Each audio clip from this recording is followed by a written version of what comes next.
sa ating kalagayan ngayon, ano ang iyong nararamdaman? Tayo po ba'y nangangamba o nanganganib? Ikaw ba at ako ay nahihirapan o merong masidhing pangangailangan? Marahil tayo rin ay naliligalig na baka tayo magkasakit. Nayaran din ang pag-alala na baka tayo ay kapusin at hindi natin matugunan ang mga gastusin.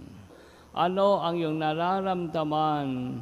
Ano ang bumabagabag sa iyong isipan? Tandaan po natin, mga minamahal kong kapatid, kay Kristo ang paalala sa atin ni Jesus mula sa binasang Ebanghelyo.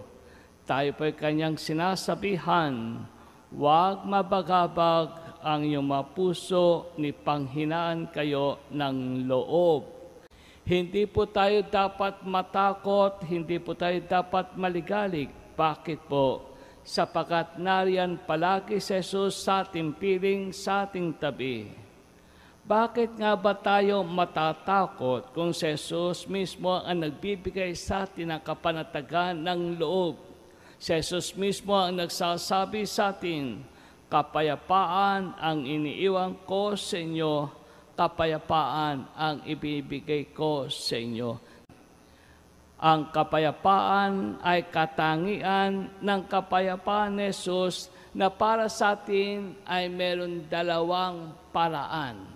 At ito ang nagiging daan na tayo mapayapa sa buhay. Ano po ito? Mapayapa dahil kasama natin si Jesus. Ikalawa, mapayapa dahil kaisa natin si Jesus. Kasama, kaisa natin si Jesus. Amen po ba? Sa oras ng kahirapan at matinding pagsubok, hindi tayo iiwanan ni Jesus. Yan ang tandaan natin. Hindi niya tayo pababayaan, siya'y palagi naghihintay sa atin na siya ay ating tawagin, na siya'y ating lapitan, at si Jesus ay darating, si Jesus ay tutugon, siya sa atin ay magliligtas. Tandaan mo, nariyan palagi si Jesus, naghihintay lamang na siya'y kausapin mo, lapitan, at magtiwala ka sa Kanya. Hindi aalis si Jesus sa ating piling.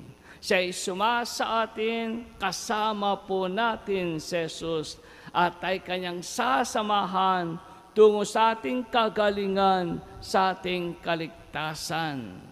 Kailanman hindi sasabihin sa iyo ni Jesus, quits na tayo. Kailanman hindi sasabihin sa atin ni Jesus, break na tayo. At kailanman hindi sasabihin sa iyo ng Diyos, wala ka ng pag-asa. Hindi po. Ang sasabihin ni Jesus, kasama kita.